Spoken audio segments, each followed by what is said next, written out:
श्रीराम. आज आपला श्री शिवपारायणाचा चौथा दिवस. त्याला आता आपण सुरुवात करतो. भाग दुसरा. शहाजी राजांचा मनसुबा बुडाला. शहाजी राजांनी निजामशाहीच्या रक्षणासाठी पराकाष्ठा मांडली. प्रथम तर भीमा आणि गोदावरीच्या द्वंद्वातील मोगलांनी जिंकलेला जवळजवळ सर्व मुलूक त्यांनी परत मिळवला. त्यांच्या या प्रचंड उद्योगाने शहाजहान बादशाह बैचेन झाला. शहाजी एक मराठा निजामशाहीच्या नावाखाली सत्ताधीश बनतो हे बरे नव्हे. निकर निश्चयाने त्याने आपल्या सरदारांना चढाईचे हुकूम सोडले. तो स्वतः आग्र्यात होता. ताजमहालाचे बांधकाम सुरू झाले होते. परिंड्याचा किल्ला निजामशाहीत म्हणजे शहाजी राजांच्या ताब्यात होता.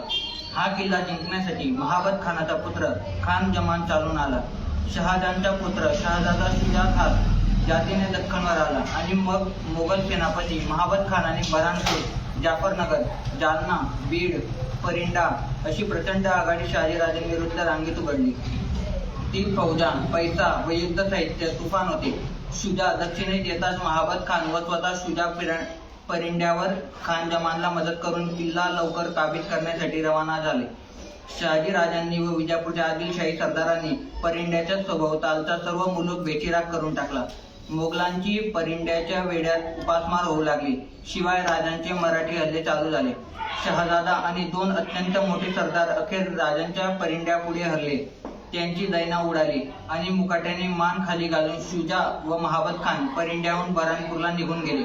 या पराभवाने शहाजहानचा अत्यंत संतापला. त्याने महाबतची कडक शब्दात हजेरी घेतली. ती वर्मी लावून आधीच रोज जर्जर झालेला हा खान मरण पावला. ऑक्टोबर 1634 मध्ये शहाजी राजांचा दरारा खूपच वाढला. रोज राजांची सरशी होत होती. मुरार जगदेव आणि रणविलान खान इतर आदिलशाही सरदारांसह शहाजी राजांना मनापासून मदत करीत. अशाच विजयी दिमाखात आणखी एक वर्ष गेले. दरम्यान राजे एकदा थोडा काळ शिवनेरीत गेले व शिवबाला आणि जिजाबाईंना विजापुरात घेऊन आले. विजापूरच्या मुक्कामानंतर जिजाऊ साहेब आणि शिवाजीराजे हे शहाजी राजांच्या सतत सांगती सहवासात होते. मुरार जगदेवांनी यापूर्वीच ती जगप्रसिद्ध तोफ मुलूक मैदान परिंड्याहून विजापुरात नेली. नेतांना पंतांना फारच कष्ट पडले. ही तोफ अत्यंत प्रचंड आहे. भीमा नदीतून नेतांना तिची नावच बुडाली. मोठे कष्ट बाहेर काढताना पडले. दुसरी एक प्रचंड तोफ अहमदनगरहून विजापुरात नेण्याकरिता दुसऱ्या एका तर्फ्यावर बांधून भीमा नदीतून दक्षिण किनाऱ्याकडे नेली जात होती. पण ही तोफ भीमेत बुडाली. बहुधा तराफा उलटा झाल्यामुळे ही बुडाली असावी. या तोफाचे नाव होते धुळजाण. ही तोफ बाहेर काढण्यात आली नाही. हे पावसाळ्याचे दिवस होते. अखेर हे मुलूक मैदानाचे अतिप्रचंड धूळ विजापुरात आले. विजापूरच्या पश्चिमेस सर्जे बुर्जावर किल्ला चढविण्यात आले. दिनांक 22 सप्टेंबर 1632. पंत मुरार जगदेव आणि रक्त आणि घाम गाळीत आदिलशाहीची सेवा करीत होते. शहाजी राजांसाठी धडपडत होते. पण आदिलशाही दरबाराला त्यांच्या सेवेचे काय काही झाले तरी अखेर पंत होते काफर दखनी. आता स्वतः शहाजी राजांचा मोड करण्यासाठी निघाला. दिनांक 29 सप्टेंबर 1635 आणि तडक दौलताबादेस आला. शहाजहानने प्रथम विजापुरात आदिलशाह असे दमदाटीचे व तितकेच आमिषाचे पत्र पाठवले की त्यामुळे सगळे पारंडीत फिरले. ते पत्र असे होते: जर तुम्ही शहाजीला मदत करण्याचे बंद न कराल तर याद राखा, आम्ही शहाजीला तर बुडविणारच आहोत, पण त्याचबरोबर तुम्हालाही बुडवू. पण तुम्ही आम्हाला मदत कराल तर मात्र शहाजीची निजामशाहीत तुम्हाला निम्मी देऊ. बाण बरोबर लागला आणि तेवढ्यात विजापुरात भयंकर प्रकार घडला. मोहम्मद शहा आदिलशहाने मुरार जगदेवांना कैद करून त्यांची जीभ छाटून त्यांची शहरातून धिंड काढली व त्यांचे तुकडे तुकडे करून त्यांना ठार मारले. वजीर खवास खानचाही खून पाडला व मुस्तफा खान वजीर बनला. हा मुस्तफा शहाजी राजांचा भयंकर द्वेष करीत असे. मुरार पंत वध ऑक्टोबर 1635 पारंडे फिरले. शहाजी राजांचा उजवा हातच तुटला. आदिलशाही फौजा राजांविरुद्ध मोगलांना मिळाल्या. तुंबळ शत्रू राजांवर उठले. राजांनी मूर्तीच्या निजामशहाला घेऊन माहुलीचा किल्ला गाठला. त्यांनी शिवबाला आईसाहेबांसह माहुलीला आणले. खान जमानने माहुलीला वेढा घातला. आता हा अखेरचा संग्राम. राजांनी हे आपले अप्रत्यक्ष स्वराज्य टिकवण्याची शिकास्त केली. त्यांनी पोर्तुगीजांच्या गोरेंदोराला चौलला पत्र पाठवले. विचारले की मला आणि निजामशाह मुर्तिजाला तुमच्या चौलच्या किल्ल्यात आश्रय देता का? फिरंग्याचा जवाब आला नाही. म्हणून उपाय हरले. माहुलीला गळफास पडला.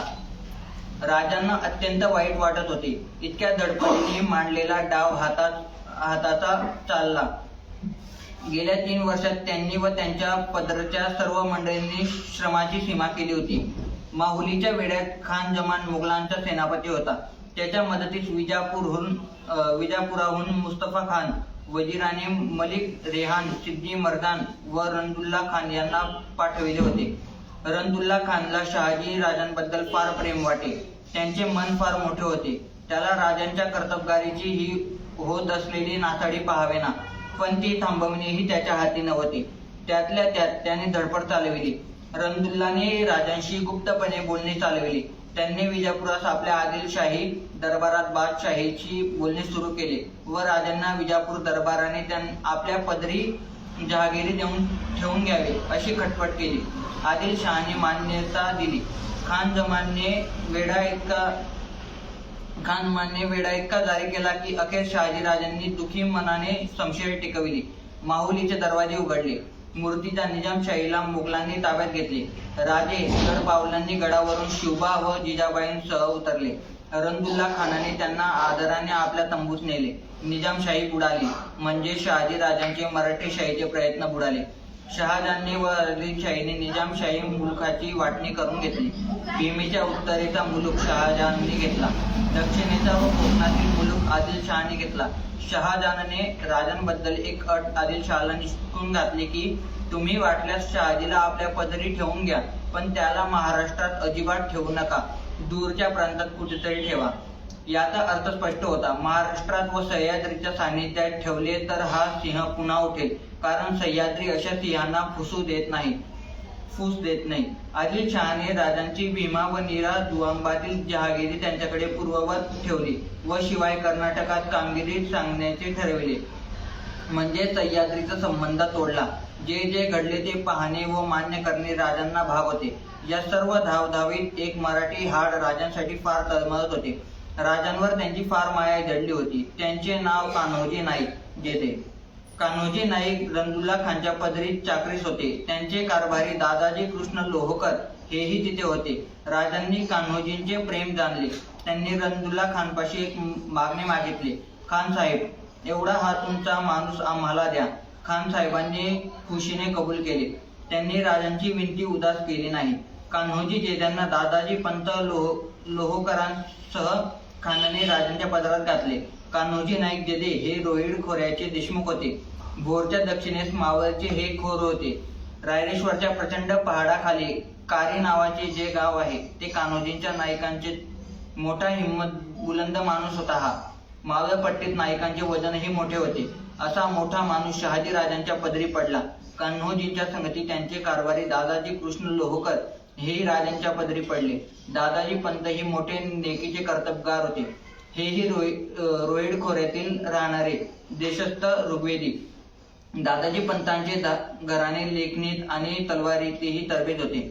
एक बादशाही मांडीवर घेऊन शहाजी राजांनी 3-3.5 वर्षे एका स्वातंत्र्य राज्याचा कारभार केला होता. दिल्लीच्या प्रबळ सत्तेशी झुंज दिली होती. या उद्योगात त्यांच्या हाताखाली कितीतरी माणसे वागली आणि तयार झाली. विलक्षण अनुभवाने मिळाली. रणांगणात आणि राजकारणात ही माणसे तावून चुलकावून निघाली. बादशाही खेळविलेली ही माणसे निर्भय आणि हुशार बनली होती. भोसले घराण्यातील ती एक जीवी झाली होती. या सर्वांना शहाजी राजांनी आपल्या बरोबरच घेतले. ही माणसे हीच आता राज्यांच्या हाताशी असलेली मौलाची दौलत होती. या माणसांचा काय उपयोग करावा आणि पुण्याहून जहागिरीची व्यवस्था कशी लावावी याचा विचार राजांच्या मनात घोळत होता. अन त्याच वेळी त्यांच्या मनात कल्पना उमलली की पुणे जहागिरीच्या व्यवस्था यातीलच एक हुशार माणसाच्या हाती सोपवावी. सह्याद्री आणि मराठी मावळ मुलखाशी असलेला आपला संबंध बादशहांनी तोडला आहे, पण आता शिवबालाच पुणे प्रांतात ठेवावे. जिजाऊ राणीसाहेबांसह ठेवावा. बस पुढे सर्व श्री स्वाधीन. राजे रंदुल्ला खान बरोबर विजापुरात रवाना झाले. ते विजापुरात पोहोचले. ते आतापर्यंत वजीर होते. आज पुन्हा साधे सरदार उरले. दरबारात आदिलशहा पुढे गेले. आदिलशहाने त्यांना कर्नाटकात बेंगळूरला जाण्याचा हुकूम दिला. राजांनी पूर्णिसात करीत मान वाकविली. यावेळी शिवबाचे वय 6 वर्षाचे होते. लाल महाल पुणे कसबे पुणे एवढेसे गाव, वस्ती असेल फार तर 3000 डोक्यांची. पण दिल्लीच्या बादशहापासून तंजावरच्या पालेगारापर्यंत पुण्याचे वेगळेपण लोक ओळखून होते. पुणे म्हणजे मावळ, मुलखाचे हृदय. 12 मावळाच्या 12 वाटा पुण्याच्या वेशीला येऊन मिळतात आणि 12 मावळातील 1000 पावले पुण्याच्या बाजारात फिरतात. गजबजलेल्या पुण्याची तारीफ 1000 गावात गाजत होती. दिल्लीच्या एका बादशहाने तर पुण्याला नाव दिले होते शहर नमुना. नमुना हे नाव बहुधा पुण्यातील पुणेकरांच्या स्वभावावरूनच त्यांना दिले असावे. नमुना पुण्याच्या पलीकडचे 6 कोसांवर आळंदी. ज्ञानेश्वर आळंदीला का राहिले, पुण्यात का नाही? बहुधा येथील नमुन्यांपासून 4 पावले दूर असलेलेच बरे म्हणून. पुणे कोणी बसविले कोण जाणे, पण ज्याने बसविले त्याला नक्की ब्रह्मदेवाने खुणावले असावे की इथे भूमिपूजनाचा चिरा बसव. गाव बसायला जागा कशी अगदी नेमकी निवडली. आरशात न पाहता सवाष्ण भारी कुंकू रेखत तशी. तितकी अचूक, तितकी सुंदर. 1500 वर्षांपूर्वी पुणे इतके जुने आहे. त्याचे पहिले नाव पुण्यविषय, इसवी सन 758. पुढे म्हणू लागते पुणक विषय, इसवी सन 768. नंतर झाली पुनवडी, मग तिथे झाले पुणे. गर्द झाडीत पुणे वसले होते. हिरव्या कंच मखमलीवर हुरमुजी मोती टपकन ऋतून खुलावे तसे नैऋत्येकडून सळसळत येणाऱ्या मुठा नदीच्या कमरेवर पुणे वसले होते. नदीला घाट होता, घाटावरती तट होता, तटावरती वेस होती, कुंभार वेस. कुंभाराची घरे छोट्या बोळक्यापासून मोठ्या राजांपर्यंत घाटदार भांडी मातीतून तयार करीत पुण्याची देशमुखी, शितोळ्यांची, पाटलांची, झांबऱ्यांची, इथले देशपांडे होणप या सर्वांचे आणि सावकार सराफांचे मोठे मोठे वाडे होते. शास्त्री पंडितांची 8 घरे होती. सुंदर हेमाडपंथी देवळे होती. लगीन घरासारखे जुने गजबजलेले असायचे. पोरी बारीक गाणे म्हणायच्या. काय बाई पुण्याची तारीफ, लवंगा निघाल्या बारीक. कुंभार वेशीच्या सामोरी झुलते सोन्याची अंबारी. अन सगळ्यांची माती झाली. सुलतानांनी आळीपाळीने पुण्याचे मातेरे केले.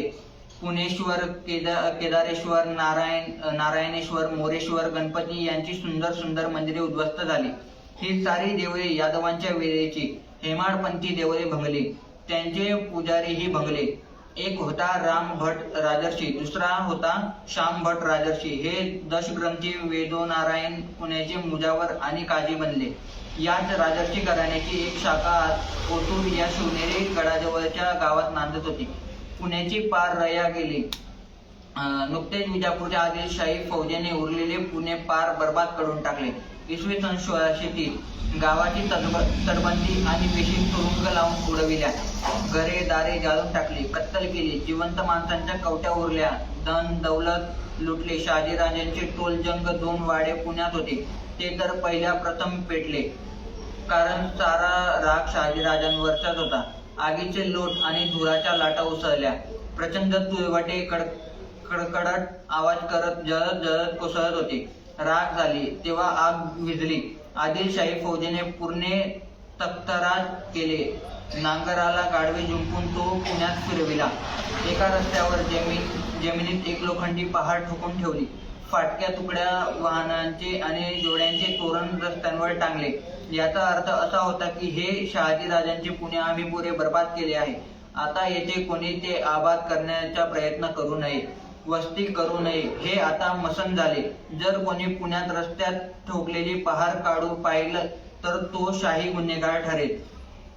6 वर्षांपूर्वी इसवी सन 1630 पुण्याची अशी मसनवाट केली गेली.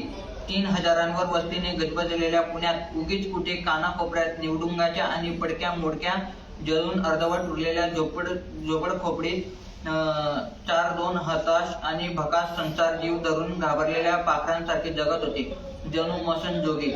पण एके दिवशी सूर्याबरोबर तांबूस नवलाई उगवली. पुण्याच्या दिशेने घोड्यांच्या टापा उमटू लागल्या. जीव धरून सांतीचा पटीला जगणारे पुणे दचकले. आता ही कोणाची स्वारी आली पुण्यावर? स्वारी बरोबर साज सरंजाम. एकदा दुसरा मेना पालखी होती. कबिला म्हणजे बाया माणसे होती. कोणाची ही स्वारी? ही स्वारी होती सकल संपन्न वज्र चुडमुंडीत राजश्री जिजाऊसाहेब भोसल्यांची संगती 6 वर्षांचा मुलगाही होता. शिवाजीराजे बिन शहाजीराजे भोसले. पालखी मेन्यांच्या आगे मागे मराठी घोडेस्वार टापा टाकीत येत होते. उंटावरती लगी होत्या. लगी वाजविणारे उष्टरस्वार होते. लगी म्हणजे छोट्या आकाराचे नगारे. शिंगे करणेवाले होते. काही बंदूक करदान भालाई ढालाईत होते. स्वारी पुण्याच्या पडक्या वेशीतून पुण्यात प्रवेशली. सौ जिजाऊसाहेब आणि शिवबाराजे पुण्यात प्रवेशले. जणू गौरी गणपती पुण्यात आले. पुण्याचे डोळे लकलकले. चेहरा मोहरा सोन चाफ्यासारखा उमलला. मसन जोगी पण एकदम पालटले. पुण्याला अचानक अवचित लगीन मांडवाची झळणी आली. शिंगे तुतारले. सोन्याच्या पावलांनी लक्ष्मी पुण्यात प्रवेशली होती. पण स्वतःच्या मालकाची या मायलेकरांची घरे शाही फौजेने जाळून टाकली होती. त्यामुळे राहायला घरही उरले नव्हते. राहायचे कुठे? पुण्याच्या पाटलांचा वाडा जरा तरी अंग सावरून उभा होता. पाटलांचे नाव झांबेर पाटील. झांबेर पाटलांनी या गौरी गणपतीच्या आपल्या वाड्यात स्वागत केले. मुक्काम पडला. आता स्वतःचे नवे घर बांधून होईपर्यंत जिजाऊसाहेब आणि धाकटे राजे झांबरे पाटलांच्या वाड्यात राहणार होते. वर्ष पटियाने जिजाऊसाहेबांच्या आणि शिवाजीराजांच्या दिमतीला सारा राजदेशमुखाचा साज सरंजाम होता. उजेर, हरकाम, हशम, आढाव, खासबारदार, कारकून, दिवाण कारभारी, फडणीस आणि हा सगळा बारबारदान आणि हत्यारी अन आडत्याहारी लेखणीशी कारभार सांभाळणारा एक म्हातारा सरकारकुनही होता. त्याची जरब त्याच्या बोलण्या चालण्यातून आणि डोळ्यातून दिसत होती. म्हातारा वयाने 75च्या अंगातला असावा, तरी करडा आणि कडवा होता. जिजाऊसाहेबांच्या आणि शिवाजीराजांच्या सावलीपुढे त्याचे वागणे आजबी होते. या म्हाताऱ्याच्या सरकारकुनाचे नाव होते दादाजी कोंडदेव मलठणकर. सिद्धटेक गणपतीच्या जवळ दादाजी पंत कारभाऱ्यांचे गाव. भीमेच्या कडेवर गावाचे नाव मलठण. पहिल्यापासून हे गाव बहमनी बादशाहीतले, पुढे आदिलशाहीतले. दादाजी कोंडदेवांची सारी सेवा विजापूरच्या आदिलशाहीतच आजपर्यंत आली. भोसले राजकुटुंबाच्या सेवाच्याकरिता हे प्रथम आले. या वेळेपासूनच इसवी सन 1637 प्रारंभ. यापूर्वी शहाजीराजे निजामशाहीचे सरदारी करून होते. पुढे इसवी सन 1631 ते 1635 अखेर राजे निजामशाही स्वतःच्या वजिराच्या नात्याने सांभाळीत होते. या कालखंडात मध्यंतरी काही महिने इसवी सन 1629 ते विजापुरात आदिलशाहीचे सरलष्कर होते. पण पुढे काही काळ आदिलशाही दिल्लीकरांच्या मोगलाईचे सरदार झाले. पण तेथे न पटल्यामुळे आणि निजामशाही टिकविण्यासाठी ते पुन्हा निजामशाही झाले. 1630 याच वेळी पुणे परिसरात पूर्ण स्वतःचा अंमल म्हणजेच स्वराज्याची की वसवण्याच्या राजांनी क्रांतिकारक प्रयत्न करू पाहिला. पण तो टिकला नाही. आदिलशाहीने पुणे बर्बाद करून हा स्वराज्याचा डाव पार मोडून टाकला. मग मात्र 1631 ते 1636 ऑक्टोबर राजांनी निजामशाही टिकवण्यासाठी मूर्तीच्या निजामशाहीच्या वजिरी केली. अखेर ही निजामशाहीची दिल्लीच्या शहाजहान बादशहाने पूर्ण बुडविली. शेवटची झुंज शहाजीराजांनी मोगलांशी दिली ती कोकणात. ठाण्याच्या उत्तर भागात माहुलगडावर पण राजांचा पूर्ण पराभव झाला. 1636 अखेर. या संपूर्ण कालखंडात दादाजी कोंडदेव मलठणकर हे विजापुरी आदिलशहातच कारकुनी चाकरी होते. वास्तविक ते मूळचे गाव कुलकर्णी. त्यातून चढत्या वाढत्या पायरीने ते म्हातारपणी आदिलशाहीतले सुबे कोंढण्याचे नामजात सुभेदार म्हणून नेमले गेले. पुणे कसबा आणि आदिलशाहीत किल्ला कोंढाणा हे अगदी जवळ अवघे 8 कोसांचे अंतर, म्हणजे 23 किलोमीटर. या काळापर्यंत दादाजी कोंडदेव यांचा निजामशाही अंमलशाही नोकर या नात्याने अन त्याचप्रमाणे शहाजीराजे त्यांच्याशी नोकरी किंवा राजकीय एखादी लहान मोठी कामगिरी करण्याच्या दृष्टीने संबंध असल्याची एकही नोंद सापडत नाही. भोसले कुटुंबाशी साधी गाठभेट झाल्याचीही नोंद सापडली नाही. अद्याप तरी सापडलेली नाही. पुण्याचा कारभार जिजाऊ साहेब आणि शिवाजी राजे यांनी पाहावा याकरिता शहाजी राजांनी या मायलेकरांची पुण्यात रवानगी केली आणि त्यांच्या हाताखाली कारभारी सरकार म्हणून दादाजी कोंडदेव मलठणकर यांनाही राजांनी नेमले. यापूर्वीच्या एकाही ऐतिहासिक कागदपत्रात दादाजी कोंडदेवांचा उल्लेखही सापडत नाही. म्हणजे आज उपलब्ध असलेल्या ऐतिहासिक पुराव्यात दादाजी कोंडदेव आणि पुण्याची भोसले जहागीर याचे उल्लेख येथून पुढच्या काळात येतात. म्हणजे इसवी सन 1637 अगदी प्रारंभ ते दादाजी कोंडदेवांच्या मृत्यूपर्यंत म्हणजे 1647 पहिल्या तिमाहीपर्यंत पुण्यात देवळे होती. क्वचित कोठे देवही होते, पण त्यांची अवस्था केविलवाणी आणि लाजिरवाणी झालेली होती. शहाजी राजांकडे पुणे परगण्यातील 36 गावांची जहागिरी विजापूरच्या आदिलशहाने तशीच चालू ठेवली. वास्तविक हा सर्व जंगलमय आणि डोंगरमय परगणा शाही स्वाऱ्यांच्या धुमाकूळाच्या साऱ्यांच्या 36 गावांची पार अफरातफर झाली होती. सुबे कोंढाण्यावर आदिलशाहीचा सरकार सुभेदार होता. त्याची कारभार केचरी कोंढाण्यावर म्हणजेच सिंहगडावर होती.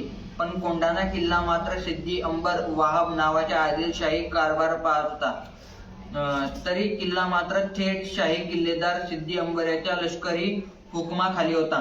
शहाजी राजांनी दादाजी कोंडदेव मलठणकर यांच्या कडवा, निष्ठावंत, प्रामाणिक, आज्ञाधारक, कष्टाळू, कडक शिस्तीचा, हिशेबी, रयतेचे आणि कारभारातील लहान मोठ्या माणसांची कडक शिस्तीने पण तेवढ्याच मायेच्या कळवळ्याने काळजी घेणारा स्वभाव ओळखला होता.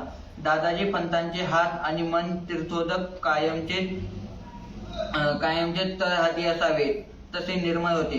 ते स्वभावाने कडक होते. कारभारात त्यांचा स्वभाव सुईसारखा टोकदार होता, टोचणारा. पण अशा स्वामीनिष्ठ, दक्ष, बुद्धिमान, अनुभवी, निस्पृह वृद्धाकडे आपल्या 36 गावांच्या जहागिरीचे कारभारीपण सोपवावे असे शहाजीराजांच्या मनाने नक्की केले. जिजाऊ राणी साहेबांची सर्व आस्था, व्यवस्था आणि काळजी अगदी लेकीसारखी आणि चिरंजीव शिवबाराजांची जपणूक नातवंडासारखी केली. पंत घेतली अशी राजांना खात्री वाटत होती. वास्तविक दादाजी कोंडदेव हे आदिलशाहीतले कोंढाणा सुब्याचे नामजात सुभेदार. भोसले घराण्याशी स्वामी सेवक म्हणजे मालक नोकर या नात्याने सुद्धा पूर्वी कधी संबंध नसलेले, पण असा इमानी इतबारी छोट्या परगाण्या एवढा जहागीरच्या कारभारी म्हणून याच वयोवृद्ध माणसाला भोसले दौलतीच्या इतबारी राखणदार म्हणून नेमू असा विचार शहाजीराजांच्या मनात आला. हा सुद्धा ईश्वरी योगच, बरेच सोयीचेही पण. कारण लगतच्या कोंढाणा सुब्याच्या विजापूरच्या केंद्र सत्तेकडून दादाजी नामजात सुभेदार म्हणून कामही करतायत. या शाकी सरकारी चाकरीचे भोसले दौलतीचा कारभार पाहणे हे दादाजींनाही सोयीचे, सोपे आणि आवडीचेही ठरलेच. दादाजी कोंडदेव आपल्या आदिलशाही सुभेदाराची सरकारी नोकरी करीत होते. आता त्याला जोडून जिजाऊ साहेबांच्या व शिवाजी राजांच्या दौलतीचा कारभार करू लागले. दादाजी कोंडदेवांच्या कुटुंबात एकूण मंडळी कोण कोण होती याची नोंद मिळत नाही, पण त्यांना पत्नी व एक पुत्र होता हे नक्की. आता त्यांनीही घर पुण्यात होनप देशपांड्यांच्या घराजवळ मांडले. शाही कारभार कचेरी कोंढाण्यावर आणि कुटुंब कारभार पुण्यात. म्हणूनच दादाजींच्या येऱ्याझाऱ्या पुणे आणि गडकोंढाणा या चालू झाल्या.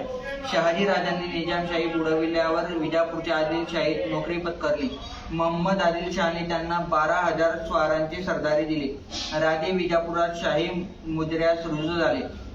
बादशहाने रणदुल्ला खान बरोबर कर्नाटकच्या दक्षिण भागातील लष्करी कामकाजांसाठी त्यांना रवाना केले. म्हणजे जिजाऊ साहेब आणि शिवबा राजे यांना पुणे जहागिरीवर रवाना करून राजे खानाबरोबर कर्नाटकात गेले. हा रणदुल्ला खान शहाजी राजांवर मनापासून माया ममता करीत असे. पुणे अगदी भकास झाले होते. त्याची पुन्हा वसवणूक करण्याचा निश्चय जिजाऊ साहेबांनी केला. प्रारंभ केला तोच मुली श्री कसबा गणपतीच्या पूजेने. विनायक भट ठकार यांच्या मालकीचे इथे मंदिर होते. मलिक अंबर वजीर यांनी या मंदिराच्या व्यवस्थेकरिता जमिनीचे उत्पन्नही पूर्वी लावून दिले होते. ही गोष्ट सुमारे 20 वर्षांपूर्वीची. इसवी सन 1615 गणपतीचे देऊळ शाही स्वाऱ्यांच्या धुमाकूळात कोलमडून गेले. गणपतीची मूर्ती होती, देऊळ मात्र उरले नव्हते. जिजाऊ साहेबांनी देऊळ बांधण्याची आणि श्री गणेशाची पूजा अर्चा, नैवेद्य वगैरे उपचार पुन्हा व्यवस्थित सुरू करण्याची योजना आखली. पूर्वीचे हेमाडपंथी मंदिर दगडी खांब वापरून मंदिर बांधण्यास सुरुवातही केली. जिजाऊ साहेबांच्या नव्या स्वप्नांचा श्री गणेश श्रींच्या पूजनेने झाला. श्रींच्या पूजा अर्चादी व्यवस्थेत काम शिवाजीराजांच्या सनदपत्राने म्हणजे राजश्रीने वेदमूर्ती विनायक भट ठकार यांच्याकडे सोपविण्यात आले. हाच तो पुण्यातील प्रख्यात कसब्याचा गणपती. आई साहेबांच्या आणि शिवाजीराजांच्या पत्रात या गणपतीचा श्री मोरया असा उल्लेख केलेला आहे. पुण्यात आणि खेड्यापाड्यात एक एक वाडा बांधावयास जिजाऊ साहेबांनी दादाजी कोंडदेवांना आज्ञा दिली. त्याप्रमाणे दादाजी वाड्यांसाठी जागा निवडल्या. कात्रजच्या डोंगरपल्याड खेडे या गावाजवळचा वाड्यासाठी जागा ठरविली. हा सगळा परिसर कोंडे देशमुख घराण्याचाच. कोंडेंचे खानदान मोठ्या तोलाचे. जिजाऊ साहेबांच्या मनात खेड जवळ नवीन गावांचं पांढरीवर बसवावे आणि काळीवर मोठा राईदार बाग करावा असे झाले. दादाजींच्या अनुभवी दृष्टीलाही ते योग्य वाटले. ही जागा सर्वांनाच आवडावी अशी होती. चहूबाजूस डोंगरांच्या उंच रांगा, मावळातील कोंढाणा किल्ला, जमीन तर गुळासारखी रवाळ, त्यातून वाहत होती शिवगंगा नदी. पहिला वाडा राजवाडा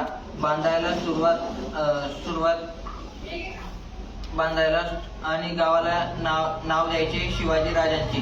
पंतांनी कामाला प्रारंभ केला. एका बाजूला कोंढाणा आणि दुसऱ्या बाजूला कोंड देशमुखांसारखे ढाण्या वाघाच्या बळाचे घराणे. या नव्या शिवापुराची शान आणि सामर्थ्य राखायला उपयोगी ठरणार होती. आणि तसे ठरले. गावाच्या शिवारात निरनिराळ्या वृक्षांची बाग आणि विशेषतः आमराई लावण्यात आली. बागेला शहाजीराजांचे नाव देण्यात आले, शहाबाग. पुण्यातही वाडा बांधण्यासाठी जागा निवडली. झांबरे पाटलांच्या मालकीची कसब्याच्या पश्चिम अंगाची जागा विस्तृत, जवळच नदी, पाणी विपुल, पागेची वर्दळही गावास होणार नाही अशी. शिवाय श्री मोरयाच्या सानिध्य. भूमिपूजन करून पहिला चिरा घातला गेला. पुण्याजवळ 4 कोसांवर पाषाण नावाच्या गावी एक शिवालय होते. देवाचे नाव श्री सोमेश्वर. शेजारूनच एक छोटी नदी जुळजुळ वाहत होती. नदीचे नाव राम. गावाला पेठ आणि देवाला कोट बांधण्यात आला. राम नदीला सुरेख चिरेबंदी घाट, बंधारा आणि कुंडे बांधण्यात आली. गावाला नवीन नाव देण्यात आले, पेठ जिजापूर. श्री सोमेश्वरच्या कीर्तन मंडपात भिंतीवर सुंदर सुंदर चित्रे चितारण्यात आली. त्यात देवदेवतांची चित्रे बहुत होती. दादाजी कोंडदेवांची शहाजीराजांवर, जिजाऊ साहेबांवर, शिवाजीराजांवर केवळ प्रेम, आदर आणि निष्ठाच नव्हे तर भक्ती जडली होती. दादाजींचा कारभार अगदी ओळंब्यात असायचा. पंतांची राहणी अगदी साधी, लक्ष सलोचित कामकाजात तीच त्यांची स्नान संध्या. ते अधूनमधून कधी कधी स्वतःच्या संसारातही लक्ष घाले. त्यांचा संसार आणि शहाजीराजांनी त्यांच्यावर सोपविलेल्या उद्ध्वस्त झालेल्या पुण्याच्या पुनर्रचनेची कामगिरी ते व्रतासारखेच मानून करीत होते. लाचलुचपत, अपहरण, चुकारपणा, आळस, उधळपट्टी इत्यादी शब्द आणि त्यातील अक्षरेही पंतांच्या अवतीभवती फिरकू शकत नव्हती. जिजाऊ साहेबांच्या मनात तरळणारी आणि वागण्या बोलण्यातून दिसून येणारी स्वप्ने दादाजींच्या लक्षात आलेली होती. ती स्वप्ने होती मराठ्यांच्या स्वतंत्र स्वराज्य निर्माण करण्याची. पुण्यात प्रवेश केल्यावर पुण्यातील गुलामगिरीच्या अपमानकारक पुन्हा जिजाऊ साहेबांनी केलेली सुरुवात धाडसीची होती. आदिलशाही जल्लादांनी पुण्यावर केलेल्या जखमा आणि त्यांनी बुजविण्यास प्रारंभ केला होता. इथे ठोकलेला पहार उखडून टाकली होती. उद्ध्वस्त केलेली देवळे आणि लेकरांचे संसार पुन्हा सजवायास सुरुवात केली होती. बेचिराग पुण्यात नंदादीप तेवू लागले होते. बादशाहीने पुण्यावर फिरविलेल्या गाढवाच्या नांगराचा जागी आता एक वेगळाच नांगर तयार होत होता. शिवाजी राजांची स्वतंत्र शिक्कामोर्तबही घडत होती. 12 बलुतेदार आणि गाव कामगार शिवाजी राजांच्या भोवती हौसेने कामाला लागले होते. ही सारी पहाटेची चिन्हे स्पष्ट दिसत होती. दिवाळीच्या दिवशी आईने मुलांना आंघोळीसाठी हसत हसत जागे करावे तसे हे जिजाऊ साहेबांचे जागविणे चालू झाले होते. कोणाला जागवीत होत्या त्या? मावळपट्टीतील मुलांना. पुण्यातील कारभार मोकसदार म्हणून शिवाजी राजांच्या नावाने सुरू झाला. कारभारातील आज्ञापत्रे लहानग्या शिवाजी राजांच्या नावाने आणि शिक्क्याने सुटू लागले. सांजवेळी दिवो लागणीला उदा धोपांच्या दरबारात शुभम करोती कल्याणचे शब्द आणि सूर्यदेव घरात तरळत होते अन सकाळी दुपारी जिजाऊ साहेबांच्या मसंदीवरून सुटणाऱ्या आज्ञापत्रांवर शब्द तरळत होते. प्रतिपतचंद्र लेखे व वर्धिष्णू शिवंता साहसून शिवसैषा मुद्रा भद्राय राजते. आई साहेबांच्या आणि राजांच्या शुभम करोतीच्या आणि शिवाजी राजांच्या प्रतिपतचंद्र लेखे व कल्याणकारी मुद्रेचा आत्मा एकच, अर्थ एकच. दोन्हीतही उदात्त, उत्कट आणि उत्तुंग अपेक्षा आणि महत्वाकांक्षा ज्योतीसारख्या उजळत होत्या. अधिकाधिक नंदादीपाची वात सोन्याच्या शल्काने पुढे सरकावी तशा पुण्यातील कसबा गणपती जवळीत वाडा बांधून पूर्ण झाला. पागा, गोशाला, शिलेखान, कचेरी, दफ्तरखाना, सदर, आबदारखान, कोठी, राहण्याचे महाल, देवघर, मुत्ताखाना, जिन्नतखाना वगैरे जागा बांधून पूर्ण झाल्या. मुहूर्त पाहून वास्तू शांतीने आऊसाहेब आणि राजे आपल्या साऱ्या साज सरंजामानिशी वाड्यात राहावयास आले. आता वाड्याला नाव दिले लाल महाल. याच वेळी बंगळुरूला शहाजीराजांनी स्वतःसाठी वाडा बांधला आणि त्या वाड्याला त्यांनी नाव दिले होते ललित महाल. लाल महाल असा सायसंगीने पण दणकट अन डौलदार बांधून झाला होता. लाल महालाचे जोते पूर्व पश्चिम गज लांब व दक्षिण उत्तर गज रुंद 52 फूट, दक्षिण 83 फूट धरले होते. वाड्याची उंची 10 गज 30 फूट होती. आता चौकात कारंजी केली होती. कारंज्याचे पश्चिमेस भव्य प्रशस्त सदर होती. सदर म्हणजे छोटासा दरबारी महालच. वाड्यात आबादार खानाचा मुबलक होता. आबादार खान म्हणजे पाण्याची व्यवस्था. 3 विहिरी बांधल्या होत्या. अनेक हौद आणि कारंजी होती. लाल महालाचा थाट असा केला होता. शिवाय तळघरे होती. तळघरांची खोली 4 गज 13 फूट होती. तिकडे शिवापूरचा वाडा तयार झाला होता. त्या वाड्याला काय नाव दिले होते ते मात्र माहीत नाही. शहाबाग वाढत होता. या साऱ्या गोष्टी आईसाहेबांच्या योजनेप्रमाणे आणि आज्ञेप्रमाणे दादाजी कोंडदेव करवून घेत होते. त्यांचा स्वभाव करडा होता तरी हौशी होता. जिजाऊ साहेबांनी पुणे शहर सुधारण्याकरता काही उणीव ठेवली नाही. पुणे सुधारणे म्हणजे मोठे अवघड काम. सतत प्रयत्न चालू होते. पुणे सुधारण्याचे प्रयत्न अजूनही चालूच होते. हडकीचे जागा बदलून दुसरी जागा हडकीसाठी देण्यात आली. पहिली जागा मुठा नदीच्या नैऋत्येस पूर्व किनाऱ्यावर होती. त्या ऐवजी ती पर्वती गावाच्या शिवारात उत्तर बाजूस वसविली. जनावरांची कातडी भिजत टाकावी लागतात. स्वाभाविकच त्यांचे दुर्गंधीचे पाणी आतापर्यंत मुठा नदीच्या प्रवाहात मिसळले जाईल. त्यातून अनेक प्रश्न निर्माण होत. ते मिटविण्याकरिता व लोकांनाही सुविधा व्हावी याकरिता जिजाऊ साहेबांनी पर्वती गावाच्या जवळ ईशान्येस ओंबिल ओढ्यातील 30 फूट उंच 8 फूट रुंद व 125 फूट लांब असा चेरीबंदी बंधारा बांधला. याचा फायदा असा झाला की आंबील ओढा दक्षिणेतून उत्तरेकडे वाहत जात होता व मुठा नदीस मिळत होता. त्यामुळे आंबील ओढ्याला पूर आला की शेतीला आणि पुण्याच्या वस्तूला संकटच प्राप्त व्हायचे. ते बंद झाले. बंधाऱ्यापासून पश्चिमेकडे कालवा खणण्यात आला व आंबील ओढ्याचे अडविले जाणारे पाणी मुठा नदीत पोचू लागले. या वळविलेल्या आंबील ओढ्याच्या काठावर कातडी कमवणाऱ्यांची वस्ती नाव्याने वसवण्यात आली. आंबील ओढ्याला उन्हाळ्यात पाणी टिकावे याकरिता 3 ठिकाणी बंधारे बांधण्यात आले. या सर्वांचा फायदा कातडी कामवणाऱ्यांना उत्तम होऊ लागला. तेवढाच फायदा शेतकऱ्यांनाही झाला. पुण्याला हळूहळू बारसे येऊ लागले. जिजाऊ साहेब व शिवबाराजे शिवापुरातील वाड्यात राहत. शिवापूरकर बापूजी मुदगल देशपांडे हे जिजाऊ साहेबांच्या परिवारात नोकरीला होते. अतिशय निष्ठावंत घराणे. हे बापूजी आणि त्यांचे 3ही तरुण पुत्र महाराजांच्या खास शिलेदारीत होते. बापूजी महाराजांच्या 36 गाव दौलतीची हवालदारीच्या जबाबदारीने राखणदारी करीत होते. नारोजी, बाबाजी आणि चिमणाजी ही बापूजींची 3 मुलं. नव्या शिवापुरात या देशपांड्यांचाही वाडा उभा होता. शिवापूरजवळ शिवगंगा नदीला एक बंधारा बांधण्यात आला. उद्ध्वस्त करून टाकलेल्या पुण्याच्या मावळीची पुन्हा प्रत्येक बाबतीत मांडामांडी करणे हे फारच अवघड काम होते. ते काम जिजाऊ साहेबांनी स्वतःच्या संसारासारखे पदर खोवून अंगावर घेतले होते. या कामात तत्परतेने मदतीला उभी होती पदरीची नोकर मंडळी. त्यांना तितक्याच तत्परतेने मदत करायला उभी राहिली गावाकडील मावळ मंडळी.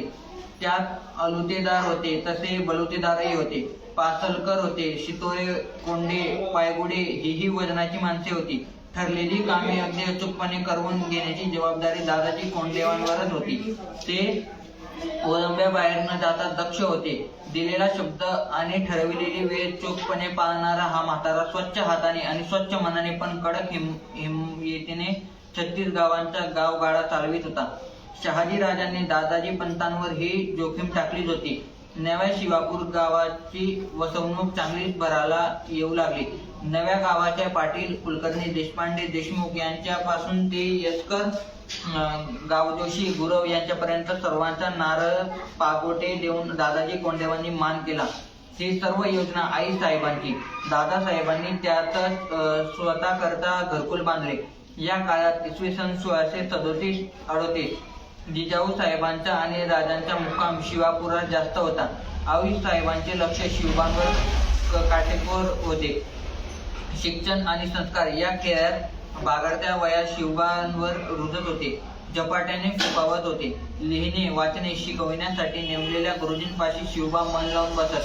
त्यांची बालबुद्धी ही इतकी कुशाग्र होती की एखादी गोष्ट सांगूनच त्यांच्या पक्की लक्षात राहत असे. अत्यंत झपाट्याने शिवबा लिहिण्या वाचण्यास शिकले. पुण्याच्या भोवताली देवदेवते खूप होती. ईश्वर भक्ती हा आई साहेबांचा स्वभावच होता. त्या अधूनमधून देवदर्शन करिता बाहेर पडत. बरोबर बोटाशी शिवबा असे. स्वार शिंदे शिबंदीसह त्या दर्शनात जात. चिंचवडच्या मोरया देवांना, आळंदीच्या ज्ञानेश्वरांना, थेऊरच्या गजाननला, जेजूरच्या खंडोबाला, भुलेश्वरला, कोंढणपूरच्या भवानीला त्यांच्या आर्त भक्तीचे दंडवत पडत होते. कधी मेण्यावरून तर कधी घोड्यावरून जात.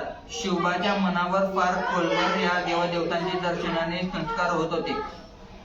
आई साहेबांनी आळंदीला देवाच्या पूजे अर्चेसाठी नंदादीप व नैवेद्यासाठी उत्पन्ने दिली. चिंचवडच्या अन्नछत्रासाठीही नेमणूक लावून दिली. असाच खर्च त्या इतर ठिकाणीही करीत होत्या. त्यांची विशेष भक्ती कुलदेवता तुळजाभवानीवर होती. नितांत भक्ती. ती अष्टभुज जगदंबा आपले मनोरथ पूर्ण करीत अशी त्यांची नितांत खात्री होती. नेमकी हीच भक्ती, हीच शक्ती आणि हीच निश्चित शिवबात उतरली होती. त्याच मुखी एकच नाम नांदत होते, जय भवानी. जय भवानी. देवस्थानांप्रमाणेच पुण्याच्या भोवताली असलेले तोरणगड, तुंग, तिकोना, लोहगड, कोरीगड, पुरंदर आणि कोंढाणा सुद्धा दुरून क्वचित जवळूनही शिवाजी राजांना दिसत होता. या सर्व किल्ल्यावरती आदिलशाही झेंडे फडकतच असायचे.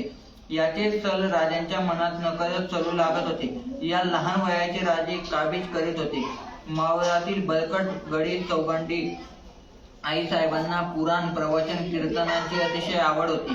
तीच आवड शिवबाला लागली. महाभारत, रामायण, भागवत वगैरे ग्रंथांतील नवीन नवीन गोष्टी ते ऐके.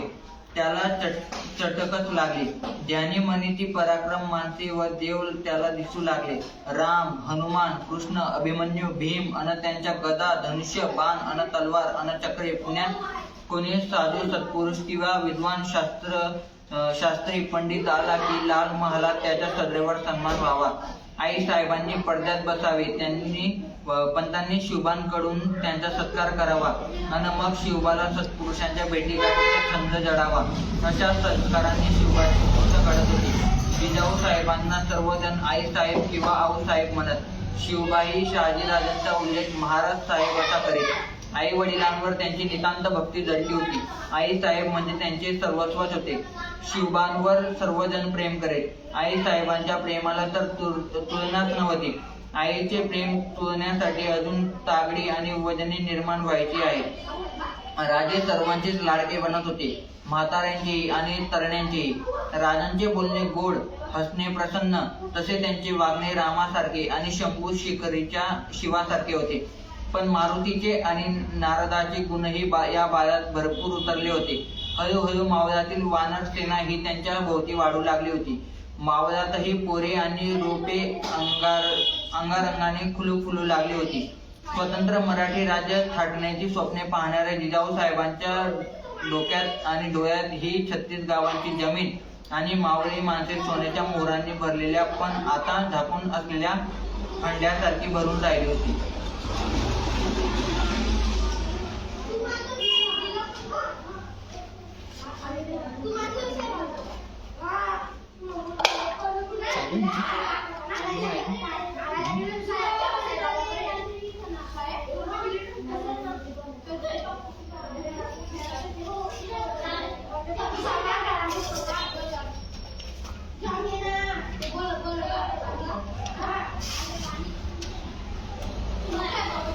सोन्याचा नांगर. मोगल बादशाह आणि दख्खनचे सुलतान सतत अडीच तपे मराठी मातीवर सत्तेसाठी आपसात झुंजत होते. रेंड्यांचा टक्करीत गोवळी रोपटी जशी चेंडू मेंदून जावी तशी मराठ्यांची घरादारांची अवस्था व सुलतान झुंजीत होत होती. विशेषतः पुणे प्रांताची तर अगदी नासाडी उडालेली होती. निजामशाही बुडाल्यावर लढाया थांबल्या, पण त्या पुन्हा केव्हा भडकतील याचा नेम नव्हता. कारण केवळ निजामशाही बुडवून शाहजहान बादशाहचे पोट भरले नव्हते, त्याला सारी दख्खन जिंकायची होती. तूर्त तो देश गप्प बसला होता. पुणे प्रांत शहाजी राजांकडे पूर्वीपासूनच जागीर होता. राजांची आदिलशाहीत सरदारी पत्करल्यावरही आदिलशाहीतून पुणे प्रांत राजांना कर्जांनी मोकासा झाला. पुणे प्रांतावर लगेच राजांनी कारभारी म्हणून पंत दादाजी कोंडदेव यांची नेमणूक केली. पंतांच्या बरोबरच खासेदरी म्हणून शिवबाला व जिजाबाई आईसाहेबांना राजांनी रवाना केले. पंत आणि खाशा हुजूर स्वाऱ्या पुण्यात आल्या. भोसले जहागीरचा लाल महाल पुण्यात कसब्यात उभा राहिला. हौस धरून पंतांनी आणि जिजाबाई साहेबांनी आपल्या इलाख्यात सजवणूक आरंभिली. दोघांनीही हट्ट घेतला की पुणे प्रांताची काया बाळसेदार करायची. पंतांनी तर असा ध्यास घेतला की माझ्या राजाला हाताशी धरून हे सारे दडंगर मी घालवीनच. बादशाही सरदारांनी पुण्याचा परगण्यावर गाढवाचा नांगर फिरवला. आता सोन्याचा नांगर फिरवीन. इथे नवी वसवणूक करीन, इथे हिरी मोती पिकवीन. पुणे प्रांतात स्वाऱ्यांमुळे चांगल्या सुपीक जमिनी ओस पडल्या होत्या. पिढी मोडली होती. कित्येक गावे तरी उडून गेली होती. भर शेतीत तीळ झाडी माजली होती.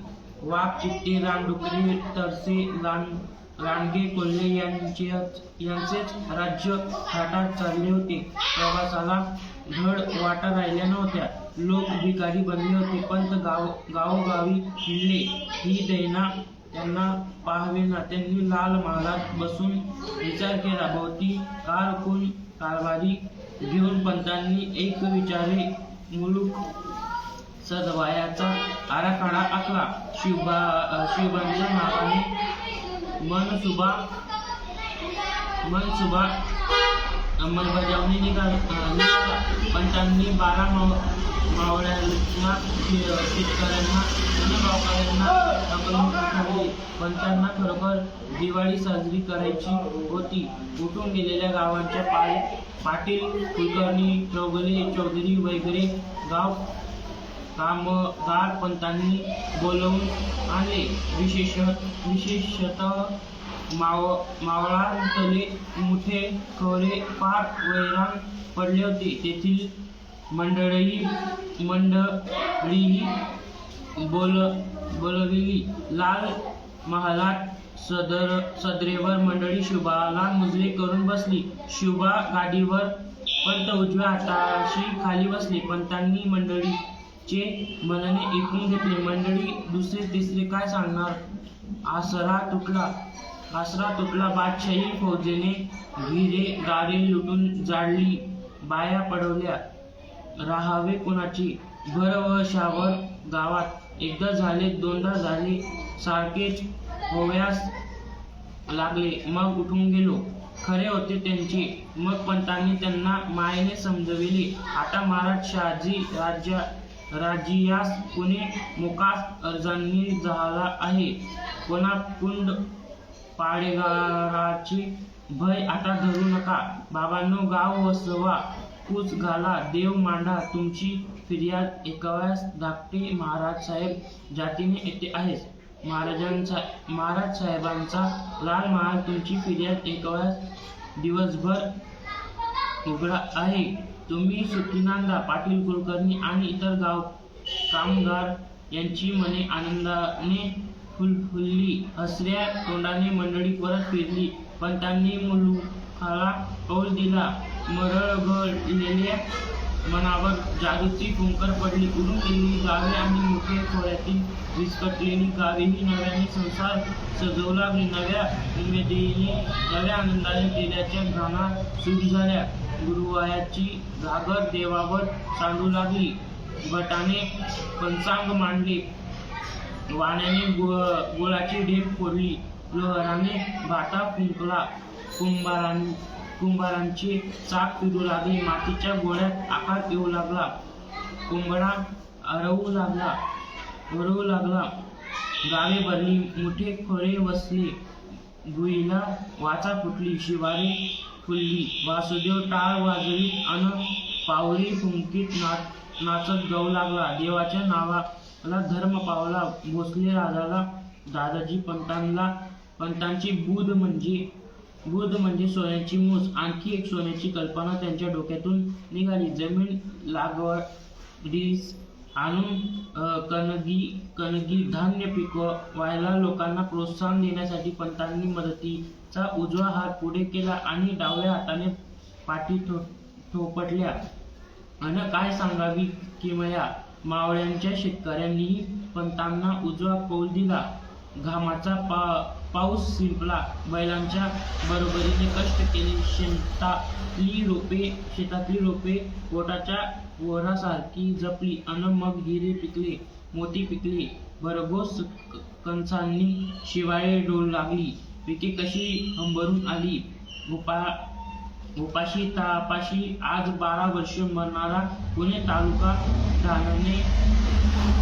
धान्याने भरलेला कणगीशी टिकून पोटभर भाकर तुकडा खाऊ लागला.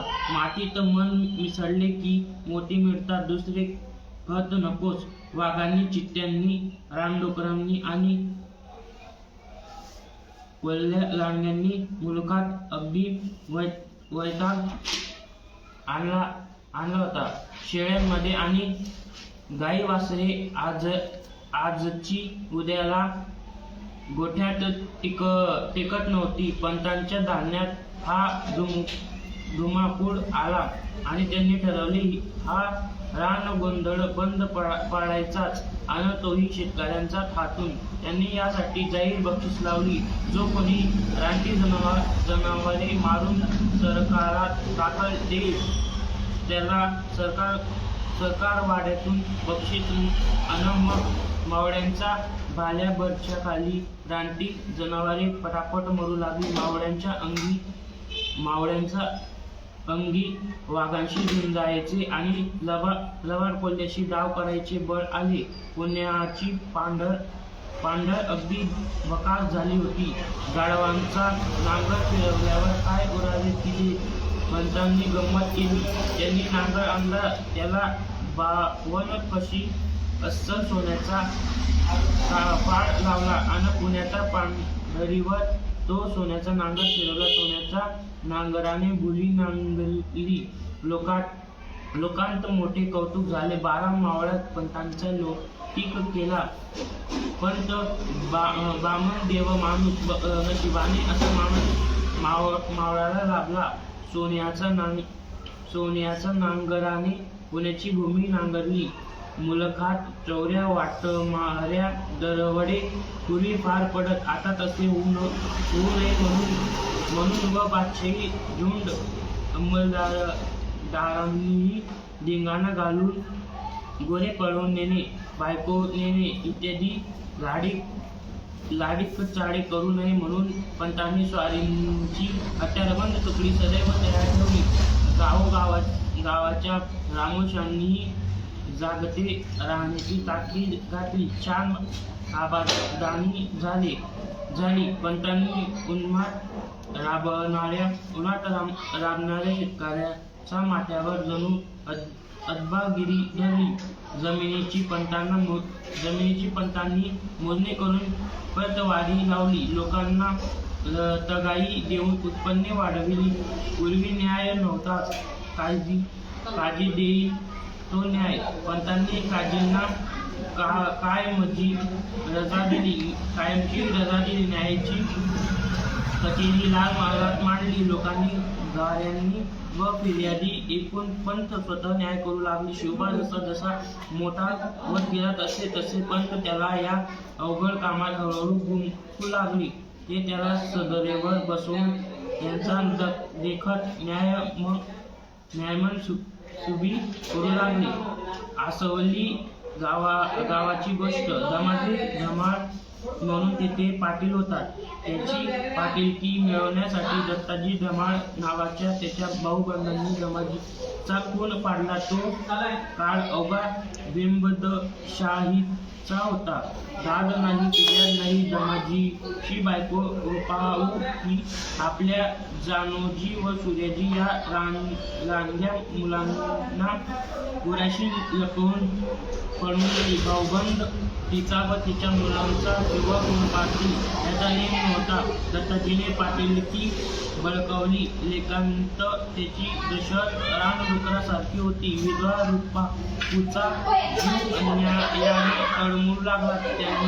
त्यातच ती म्हातारी झाली. तिचा थोरका मुलगा जानोजी व धाकटा मुलगा सूर्याजी जाणते झाले. जनोजीने तर भाऊबंदीची दशत काढली. धाकटा सूर्याजी आपल्या थोरल्या भावाला म्हणे की काही अन्याय झाला. आपण आपली पाटीलकी परत मिळवून आईला गावात मानाने नेऊ. पण जनोजी म्हणे म्या नाही. पाटीलकीची न बोलूस. भाऊबंद आपल्याला जीवे मारतील. सूर्याजीला या भ्याडपणा मानवला नाही. तो म्हणाला, पाटीलकी निम्मी हक्काची आपली परत नाही मिळवली तर जन्माचे सार्थक काय? गडी तसा उठला. भाऊबंदीशी दांडगाई करण्याचे बळ त्याच्यापाशी नव्हते. तो न सांगता न पुसता थेट बंगळुरास शहाजी राजांपाशी गेला. कारण आसवली गाव आता राजांच्या जागिरीत आला होता. सूर्याजीने राजांपुढे फिर्याद मांडली. राजांनी ताबडतोब दादाजी पंतांकरिता एक पत्र देऊन त्याला माघारी रवाना केले. कारण पुण्याचा कारभारावर त्यांनी पंताची नेमणूक केलेली होती. सूर्याजी माघात आला. आपल्या म्हाताऱ्या आईला हाती धरून पंतांपुढे जाऊन उभा राहिला. त्यांनी राजांचा कागद पंतांपुढे ठेवला. राजांनी लिहिलेले होते, यांच्या मारा झाला, यांची चौकशी करा. पंतांनी कागद वाचलं. त्यांनी टाकोटाक हुकुम करून आसवलीला हशम रवाना केला. हशमांनी दत्ताजी धमाळ व त्याचा पोरगा संभाजी यांना हुजूर दाखल केले. त्यांच्या पायात पंतांनी बेडी ठोकली. फिर्याद उभी झाली. गोत पंचायतीसमोर पंतांनी चौकशी केली आणि निवाडा केला. रूपाऊच्या हक्काची पाटीलकी तिच्या पदरात पंतांनी घातली. इतक्या वर्षांनी तिला न्याय मिळाला. पाटलीण म्हणून ती मोठ्या मानाने गावी गेली. पंतांनी कितीतरी भांडणांची निवाडे केले. निवाडे करताना गावातील प्रमुख जबाबदार गावकऱ्यांची गोत सभा भरवून त्या गोत सभेत तंट्यांची सर्व बाजूंनी चौकशी करून मग त्यावर निवाडा करायला बसलेल्या लोकांच्या सह्या व निशाण्या घेत असे अनेक महजर यांनी केले. कितीतरी लोकांना न्याय देऊन सुखी केले. गोजाबा नावाच्या अगदी एकट्या पडलेल्या एका स्त्रीस त्यांनीच आधार देऊन तिच्या उत्पन्नाचा वाटा न्यायाने तिचा पदरात टाकला. परिंच्याचा आढळदांड रतनोजी जाधवाने संभा कोळ्यासारख्या एका गरिबाची हत्यारेच जबरदस्ती दडपली. ढाल, खंजीर, फिरंज, सुऱ्या वगैरे हत्यार होती. संभाजी कोळी हात जोडून पंतांपुढे जाऊन फिर्याद झाला. पंतांनी अशीच गोतसभा भरवून सर्वांच्या बुद्धीने निवाडा केला. रत्नोजीला या गुंडगिरीबद्दल पंतांनी कडक दंड केला व ती रक्कम संभाजीला द्यावयास लावली. रत्नोजी जवळ पैसे नव्हते. पंतांनी त्याचे वतन गहाण टाकायला लावून दंड वसूल केला. असे होते पंत दूध पाणी निवडून न्याय करीत. स्वतः आईसाहेबही कित्येकदा निवाडे करावयास सदरेवर जातीने बसत, तंटा ऐकून घेत आणि अचूक न्याय करीत. जेजुरीच्या गुरवांच्या भांडणाचा निवाडा त्यांनीच केला आणि असे कितीतरी पंतांनी शिरवळकर देशपांड्यांच्या वतनाचा तंटा स्वतः निकालात काढला.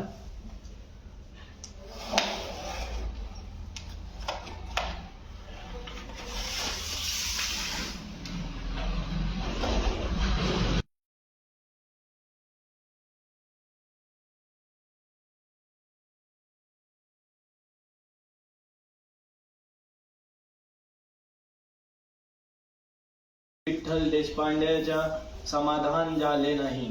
त्यांनी आईसाहेबांपुढे जाऊन मागणी केली की माझा तंटा गोतसभेपुढे चालवून गोतमुखानेच मला न्याय मिळावा. आईसाहेबांनी त्याचे म्हणणे मंजूर केले आणि पंतांना हुकूम केला की यांचा तंटा गोतमुखानेच निकालांत काढा. पंतांनीही मुजरा करीत आईसाहेबांचा हुकूम झेलला. पंतांच्या व आईसाहेबांच्या या कारभाराचा शिवबावर विलक्षण परिणाम होत होता. शिवबाच्या नसनसात अन्याय उतरत होता. अन्याय म्हणजे काय हे त्याला समजून लागले होते.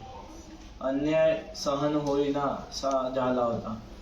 अन सर्वात मोठा अन्याय त्याला दिसत होता बादशाहीचा सत्ता हाच.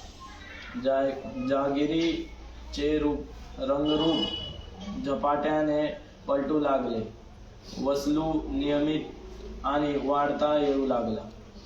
खिजाना शिल्लक पडू लागली. लोकांची घरे आणि लाल महल समृद्ध बनू लागला. ध्यान, वैरण, गुरेवासरे, घोडीपाडी टंच झाली. आईसाहेबांना पंतांच्या कारभाराबद्दल धन्यात वाटू लागले. एवढीशी नकभर जागीर पण एखाद्या स्वतंत्र राज्यासारखी शोभू लागली. संबंध पुणे जागिरीत फक्त 36 गावे होती. चिंचोक्या एवढी जागीर. शेतीच्या वाढीसाठी पंत झटत त्याग देत सरकारी जमीन लागवडी खाली आणि पंतांनी हौसाचे मोठे शिवापूरच्या जवळ रहाटवडे म्हणून एक गाव आहे. तिथे चोरघे या नावाचे घराणे नांदत होते. शेतीवाडी ते मन लावून करी. पंतांनी चोरघ्यांच्या शेतात विहीर बांधली होती. चोरघ्यांच्या शेताची बागायती झाली. धो पाणी झाले. पंतांनी विहीर घाटदार डौलदार बांधली. पंतांनी आईसाहेबांच्या खाजगी खर्चाची व्यवस्था उत्तम ठेवली होती. शिवापुराजवळची केळवडे व रांझे ही 2 गावे आईसाहेबांच्या खर्चासाठी लावून दिलेली होती. त्या गावांचे उत्पन्न आईसाहेबांच्या स्वाधीन. त्यांनी मर्जीप्रमाणे खर्च करावा. आईसाहेबांच्या या सर्व खर्चाची व कारभाराची चोख व्यवस्था ठेवण्यासाठी एक स्वतंत्र कारभारी नेमलेला होता. त्याचे नाव होते नारो त्र्यंबक पिंगळे.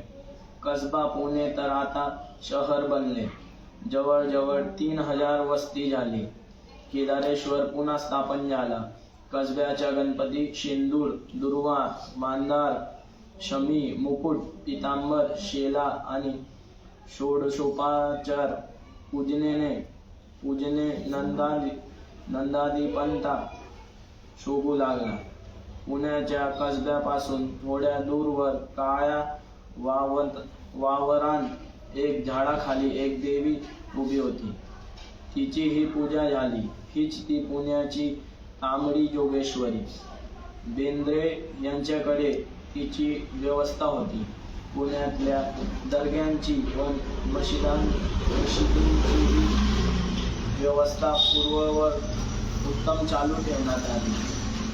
मुजावर, पीरजादे, काजी वगैरे मंडळांचीही लहान मोठी उत्पन्ने रक्षिण्यात आली.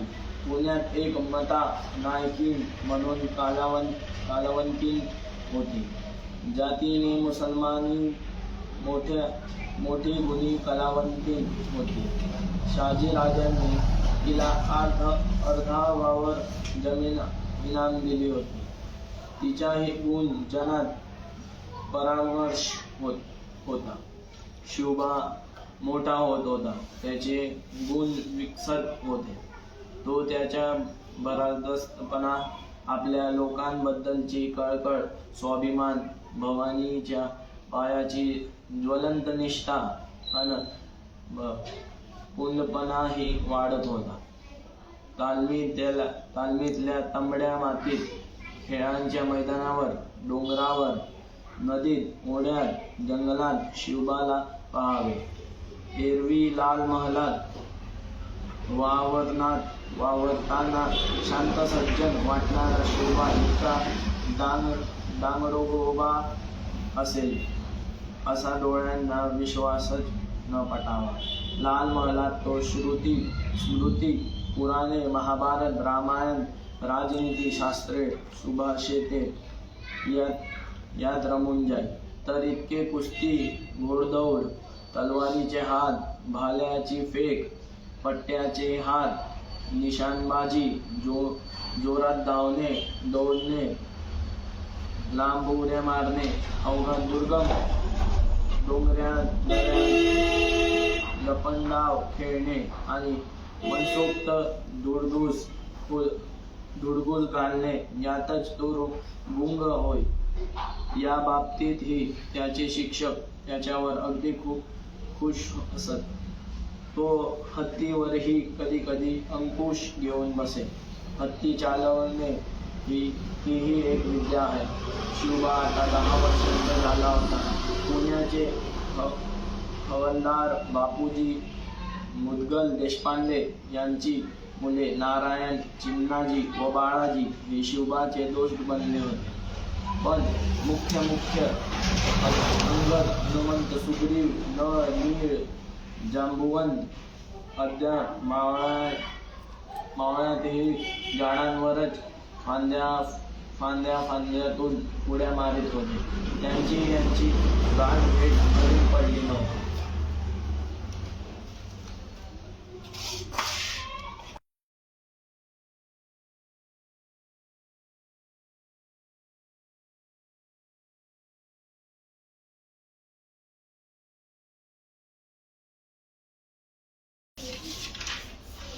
शहर बंगळुरू. शिवबा 10 वर्षांचा झाला. मुलगा एवढा मोठा झाला, आता लग्न नको करायला. लग्नाचे वय नाही ठरले. फलटणच्या नाईक निंबाळकरांची लेक आई साहेबांच्या नजरेत भरली. त्यांनी शिवबाकरिता मुलीला मागणी घातली. सईबाई तिचे नाव. मुलगी अजून परकर नेसत होती. आई साहेबांना आवडली होती. काही म्हणा, सासू होण्यातला आनंद काही वेगळाच असतो. पुरुषाच्या जातीला नाही समजायचा तो. पंतांनी शहाजीराजांना लग्नासाठी पत्रे पाठवली, परंतु राजे कर्नाटकात प्रांती दूर पडले. त्यांचे येणे घडेना. पण त्यांचा आशीर्वाद मात्र आल्या वाचून कसा राहील. पंतांची व आई साहेबांची लगीन घाई उडून गेली. लाल महालाला तोरण लागले. शिवबाला हळद लागली. मुलगा कसा दिरिष्ट लागण्यासारखा दिसत होता. शिवबाला मुंडावल्या लागल्या. ताशा चौघड्यांच्या कडकडाटात सईबाईंनी शिवबाला माळ घातली. दिनांक 16 मे 1640 हे लग्न पुण्यात पंतांनी हौसेने केले. शिवबाने सईबाईला लाल महालात प्रवेश केला. टपोऱ्या मोगऱ्या शेजारी नाजूक कुंदाची कळी ठेवावी तशी सईबाई शिवबान शेजारी दिसत होती. शहाजी राजे या लग्नात येऊ शकले नाही. मुलाचे अन सुनेचे कौतुक त्यांना दृष्टी आडून करावे लागले. राजे बनविरास होते. बादशहा आदिलशाह यांनी शहाजीराजांची दक्षिणेवर रणुद्दुल्ला खान बरोबर रवानगी केली. खानाच्या हाताखाली काम करण्याची राजांवर पाळी आली. पण रणुद्दुल्ला खान फार मोठ्या मनाचा व दिलदार होता. त्याचे पूर्वीपासून राजांवर फार प्रेम होते. त्याच्या हाताखाली अंकुश खान, मसूद खान, याकूत खान, हुसेन अंबर सारखे वगैरे बरेच सरदार होते. तसेच घोडे, घोरपडे, पवार, इंग्रज वगैरे मराठी सरदारही होते. पण रणुद्दुल्ला खान शहाजी राजांना विशेष मानाची व प्रेमाने वागवे. तो राजांची योग्यता जाणून होता. कर्नाटकातील पेनगुंडा, बसवानपट्टण, होसपेट, बेदनूर, श्रीरंगपट्टण, कावेरीपट्टण वगैरे राज्यांच्या विरुद्ध ही मोहीम होती. राजांच्या दक्षिणेतले स्वाऱ्या सुरू झाल्या. पराक्रम होता, विजय मिळत होता. पण राजांनी मात्र ही राज्ये साफ पुरविण्याचे धोरण ठेवले नाही. शक्यतोवर ते टिकविण्याकडे त्यांचा कल होता. खंडण्या, तह, करार, मांडलिका घडवून आणून ते ही राज्ये राखण्याची धडपड करू लागले. त्यामुळे या सर्व राज्याच्या राजलोकांना शहाजी राजांबद्दल आपुलकी व आदरच वाटू लागला. ते राजांना फार मान देऊ लागले. रणुद्दुल्ला खान तर राजांवर फार खुश होता. त्याने बेंगलोर या शहर शहाजी राजांना प्रेमपूर्वक भेट म्हणून दिला. शहाजी राजे बंगळुरात राहू लागले. सौंदर्य, संरक्षण आणि आरोग्य या तिन्ही दृष्ट्यांनी शहर अप्रतिम होते. राजांना ते फार आवडले.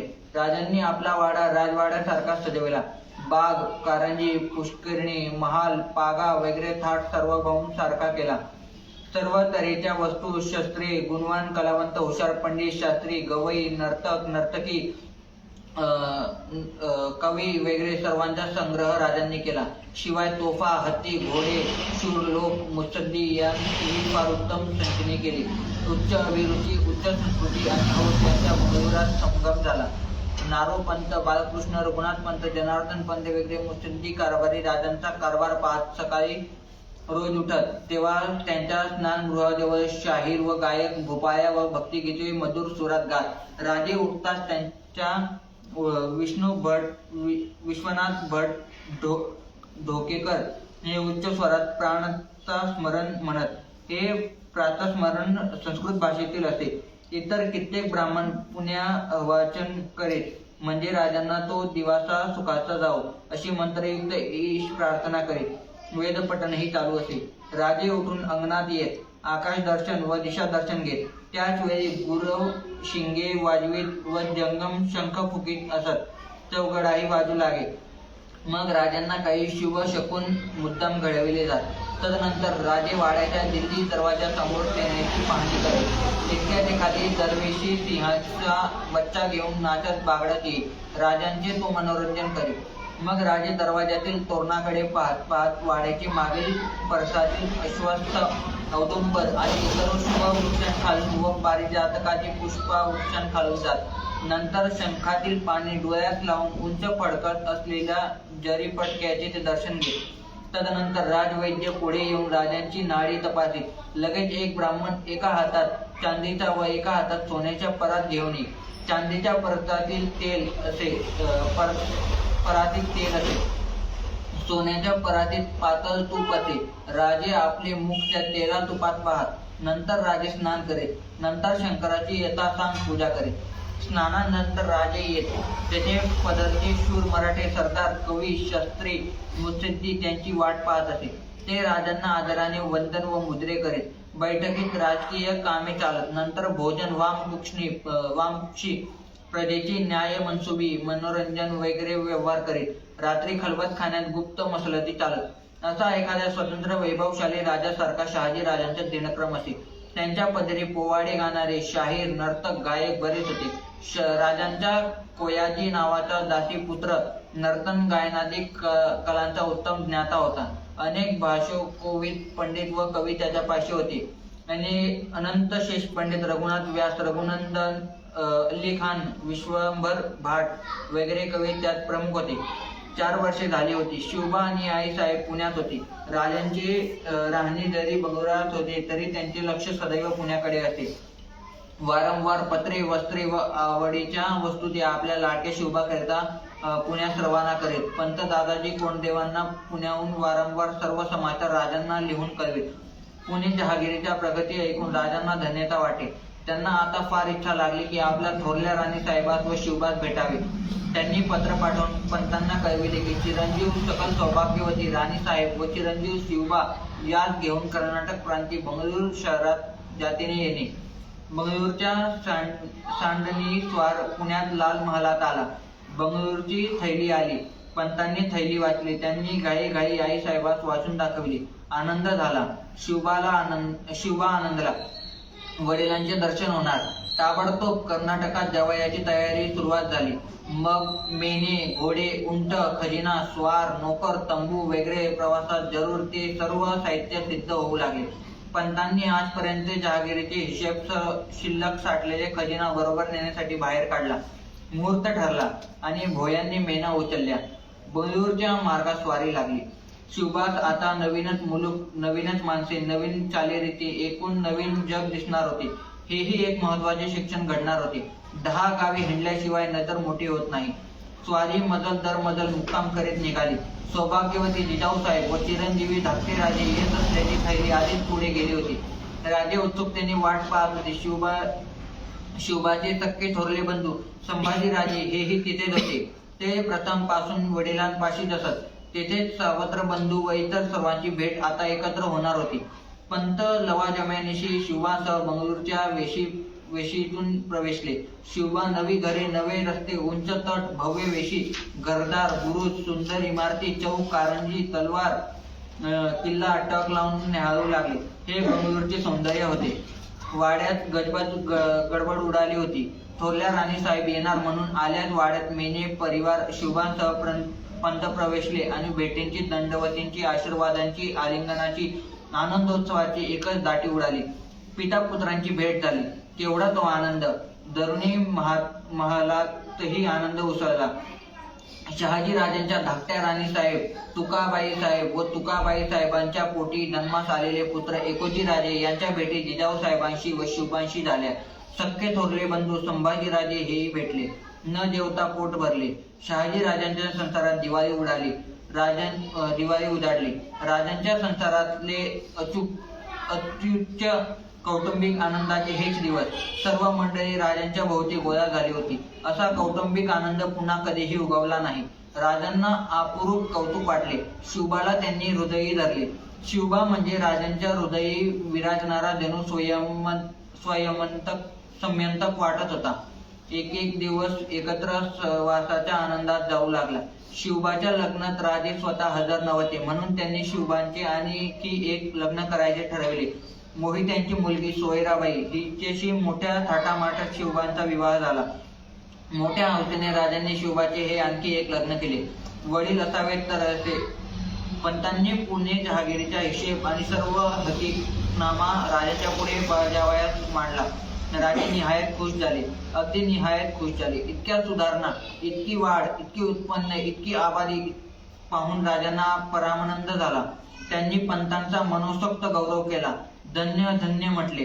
आपल्या श्रमांचे, घामाचे हे चीज पाहून पंतांनाही धन्य धन्य वाटले. धनी असा असावा. बंगळूरचा हा प्रदेश म्हणजे पूर्वीचा विजयनगरचा स्वतंत्र राज्याचा मुलूक. कर्नाटकचे हे वैभवशाली स्वराज्य बरोबर 75 वर्षांपूर्वी विजापूरच्या, अहमदनगरच्या, गोळकोंड्याच्या व बिदरच्या बादशहांनी एक होऊन मातीला मिळवला. त्या वैभवशाली स्वराज्याचा हा प्रदेश, ती वैभव संपन्न विजयनगरी आणि ती अनेकोदी नगरी जवळच होती. पार बेचिरा होऊन गेली होती ते स्वराज्य. त्यांच्या उधळून गेलेल्या सिंहासनाच्या भग्न चौथऱ्यावर आता गवत माजले होते. कावळ्या कुत्र्यांचे विश्रांती स्थान बनले होते ते.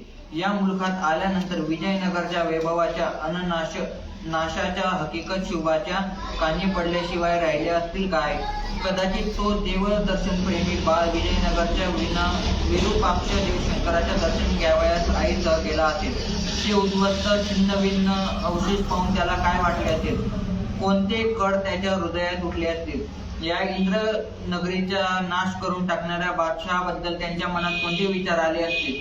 शिवबाने विजयनगरचा नाश प्रत्यक्ष पाहिला असेल या नसेलही, पण विजयनगरच्या स्मृतीने त्यांचे हृदय गदगदून हलविले असेल खास, कारण तो त्या मुलखातच गेला नव्हता.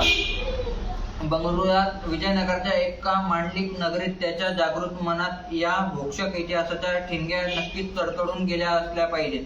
बरेच दिवस मंडळींना राहून घेऊन राजांनी शिवबाला विजापुरात नेण्याचे ठरविले.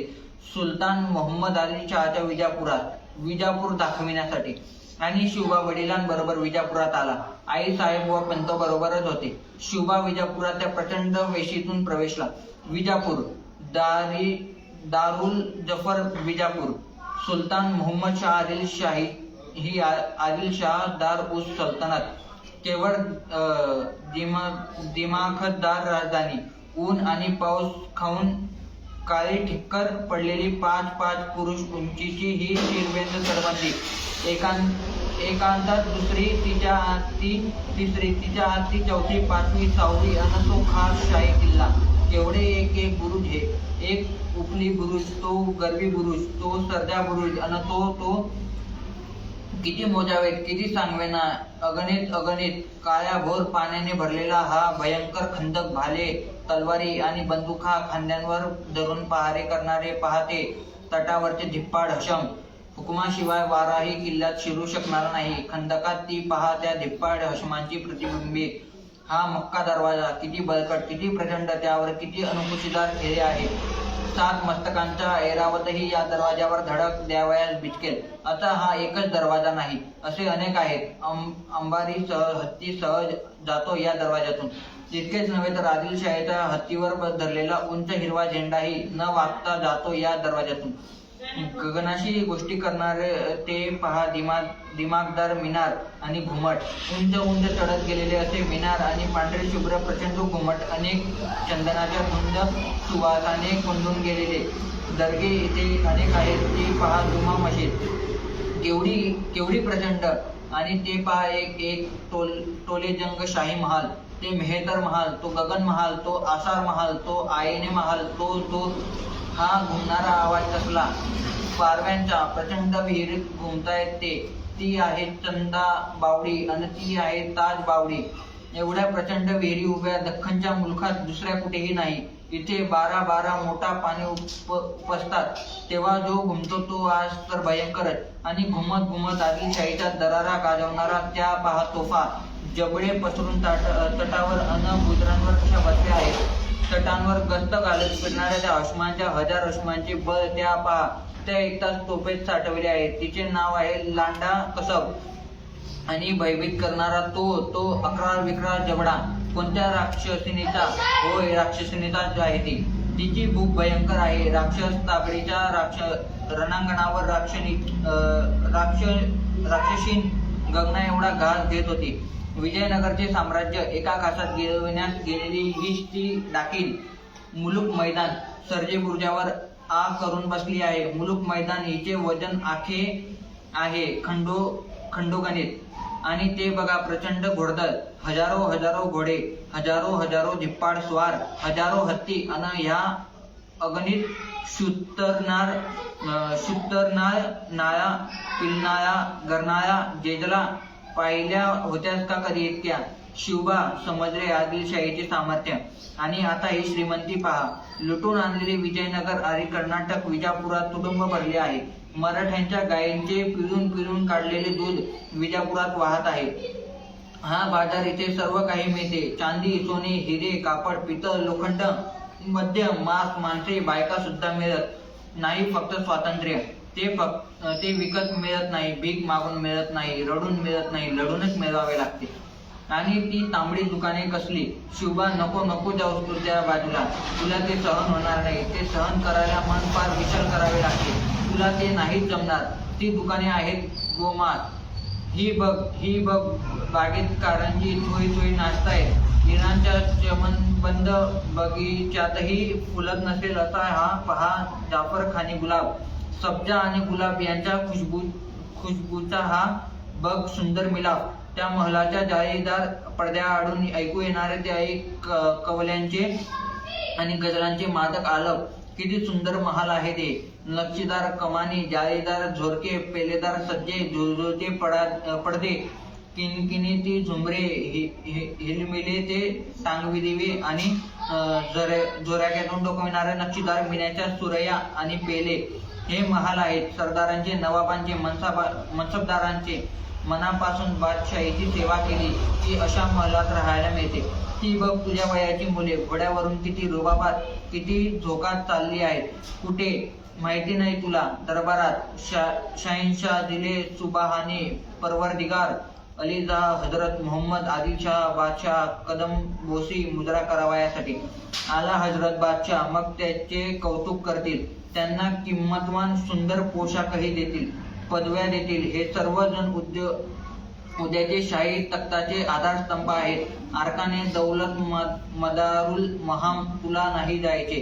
ज्यांना सन्मान होईल तुझा. कदाचित दयावंत प्रेमळ मायबाप बादशाह तुला जवळ घेतील, प्रेमाने कुरवातील सुद्धा. जा, का तुझे वडील नाही का जात? तुझे नातलगही जातात, तूही जा. जा, तू पुण्यात राहतोस, ती पुण्याची जहागिरी तुझ्या वडिलांना कुणी दिली? बादशाहीनेच दिली ना. तू अन्न कुणाचे खातोस? कुणाच्या मेहरबानीने जगतोस? हे उपकार ज्या बादशहाचे आहेत त्या दीनदयाळ बादशहाच्या साधा मुजरा करायच्या, तर त्याच्यासाठी इतका विचार, इतके वेळ. ते बघ तुझे वडीलही निघाले दरबाराला. जा, काय विचार केलास का शिवबा? काय बोलतो आहेस तू? ज्यावेळेस वाटत नाही दरबारात शिसारी येते, बादशहाला तिटकारा वाटतो, चीड येते, संताप येतो. शिवबा, कुणी शिकवले तुला हे नादान चाळे? अन्नदात्याशी ही कृतज्ञ, याचा परिणाम काय होईल तुला कल्पना आहे का? सुलतान, या 4 अक्षरात केवढा भयंकर दारुगोळा भरलेला आहे, याची तुला थोडी तरी दखल आहे का? भडका उडाला तर काय होईल अंदाज आहे का तुला? आठव, मुरार जगदेवासारख्या अत्यंत शूर आणि मातब्बार नेकदात सरदाराची धिंड निघाली होती. याच विजापुरात त्याच्या रस्त्यावरून तुझी पुराची काय कथा?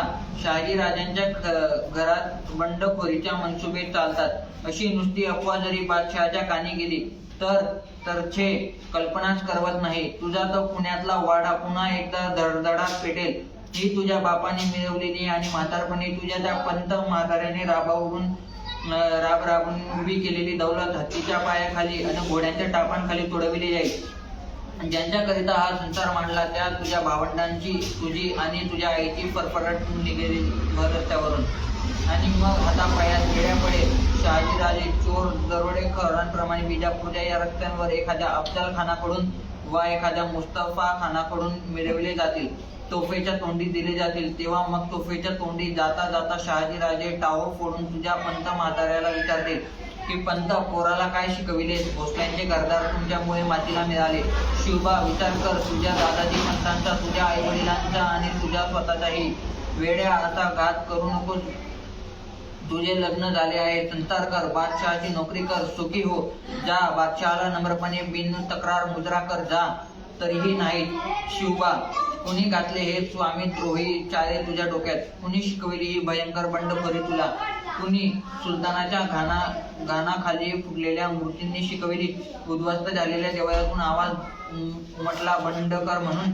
सुलतानाच्या हातून कत्तल झालेल्या व हालात सडून मेलेल्या मराठ्यांच्या तळतळणाऱ्या आत्म्यांनी तुला जागे केले.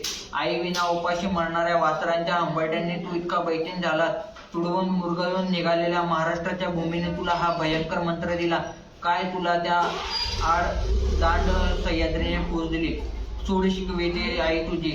होय, नक्की, त्यांनीच तुझ्या डोक्यात हे बंड पेटवले. ते पहा, भग्न मंदिरातून, सह्याद्रीच्या दऱ्यातून, स्मशानातून, खाटीखान्यातून, मारले गेलेल्या गायीच्या हाडातून, महाराष्ट्राच्या तप्त जमिनीतून आणि तुझ्या आईच्या उष्ण श्वासनेतून उठणारे ते भयंकर तळतळाटाचे आक्रोश इतिहासाला स्पष्ट ऐकू येत आहेत. शिवबा, शपथ आहे आमच्या आत्म्याची तुला. जाऊ नकोस तुझ्या सुलतानाच्या दरबारात. तुझ्या आई वडिलांशिवाय, संत सज्जनांशिवाय, शंभू भवानीशिवाय कुणापुढे मान वाकविलीस तर शपथ आहे तुला. तुझा स्वामी कोण? शिखर शिंगणापूरचा राजा, तो शंभू महादेव तुझा स्वामी. ती सिंहारूढ जगन्माता तुळजा भवानी तुझी स्वामिनी. तुझ्याच भूमीची तुला वितभर भीक घालणारे हे सुलतान कोण? वैरी तुझे. त्यांना मुजरा करशील तर तुझ्यासारखा स्वामीद्रोही तूच. कारण तू स्वतंत्र राजा व्हावेस म्हणूनच पार्वती परमेश्वराने तुला जन्म दिला आहे. शिवबा तू स्वतंत्र राजा हो, नव्हे तू नुसता आरंभ कर. अरे हा ज्वालामुखीतून जन्मलेला अजस्त्र सह्याद्री तुला पहिला मुद्रा घालून तुझ्या पाठीशी उभा राहील.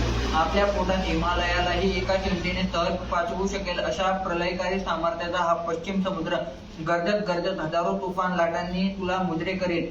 तुझ्या बंडाचा जय जयकार करेल. शिवबा अरे हे सुलतान कोण? ज्ञानेश्वरांच्या समाधीवर चिरा बसविल्यापासून आजपर्यंत गेली 350 वर्ष या सुलतानांनी काय सैतानी थैमान घातले ते आठव. महाराष्ट्राच्या या 350 वर्षांच्या किंकाळ्या एकत्र केल्या तर विश्वातल्या ग्रहगोलाच्या भ्रमणध्वनीनेही त्यापुढे फिका ठरेल. मराठ्यांच्या माया बहिणींचे या 350 वर्षातील सुडाचे उसळते अश्रू एकत्र केले तर ज्वालामुखीतून असणारा लावारसही त्यापुढे शीतल ठरेल. शिवबा हे दुष्ट सुलतान केवळ दानव, संत सज्जनांचे, गरिबांचे, धर्माचे, संस्कृतीचे काळ, त्यांच्या माथी युगायुगांचे पृथ्वीचे पापे तू मुद्रा करणार त्यांना. तू प्रभू रामचंद्रांच्या कुळी जन्माला आहे. रामाने रावणाला ठार मारून धर्म तारला. तो खरा क्षत्रिय कुलावंत होता. तू आहेस त्याच्या बीजाचा अंकुर. तू सुलतानाची दैत्याची सेवा करणार. आठव असेच मुजरे करणाऱ्या तुझ्या आजोबांना आणि तुझ्या मामांना देवगिरीवर कुणी आणि का ठार मारले. तुझ्या प्रत्यक्ष वडिलांना आलेला अनुभव विचार. तुझ्या पंतांना आणि आई साहेबांना. शिवबा अरे पूर्वीच्या आपल्या राजकर्त्यांनी या सह्याद्रीची आणि समुद्राची उपेक्षा केली म्हणून या महाराष्ट्र मुलूक आणि महाराष्ट्र धर्म या सुलतानांच्या टाचे खाली गेला. तोच सह्याद्री तुला हाक मारतोय. तो समुद्र तुला हाक मारतोय. शिवाजी सह्याद्री आणि समुद्र एक होतील तर दिल्लीही हादरेल. तो तोरणा, तो कोंढाणा, तो पुरंदर, तो रोहिडा, अरे ते शेकडो गडकोट तुझ्याकडे आशेने बघतायत. तू बंड कर. तू हर हर महादेव म्हण. तुझ्या गर्जनेला या गडकोटांच्या हृदयातून प्रचंड प्रतिसाद मिळेल. तुझ्या बंडांचा झेंडा आपल्या बुद्धांच्या मुठीत धरून गडकिल्ले तुला सामील होतील. शिवबा शूरांना काहीही अशक्य नसते. तू मनात आण. तू वाटेल ते करू शकशील. तू विश्वामित्र आहेस. सृष्टी निर्माण करण्याची शक्ती तुझ्या मनगटात आणि मस्तकात आहे. हे मस्तक सुलतानापुढे लवविण्यासाठी नाही.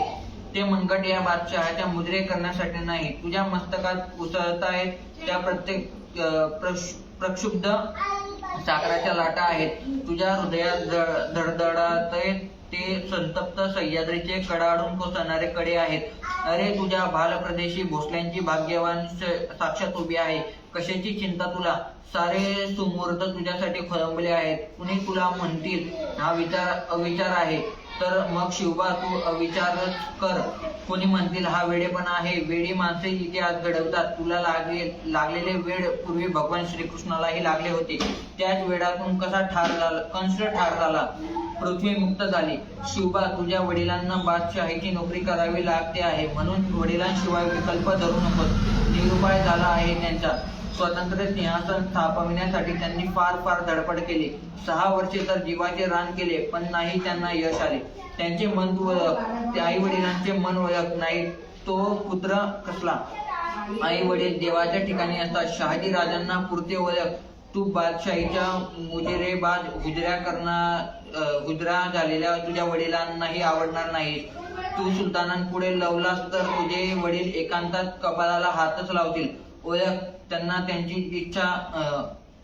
इच्छा अशीच आहे की तू मराठ्यांचा स्वतंत्र राजा व्हावास. महाराज, धीराज, सिंहासनाधीश्वर, नृपती, भूपती, छत्रपती तुला त्यांचे संत सत्पुरुषांचे, गोरगरिबांचे, तर्थोदकांचे, चंद्रसूर्यांचे आशीर्वाद आहेत. चल शिवबा चल, लवकर चल. पुण्यातला चल. सह्याद्री तुझी किती आतुरतेने वाट पाहतो आहे.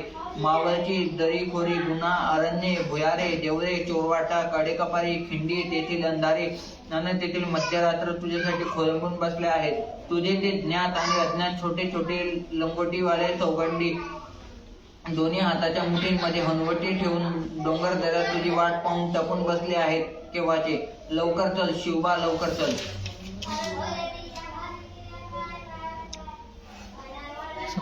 पुण्यश्लोक छत्रपती श्री शिवाजी महाराज की जय. धर्मवीर छत्रपती श्री संभाजी महाराज की जय. भारत माता की जय. हिंदू धर्म की जय.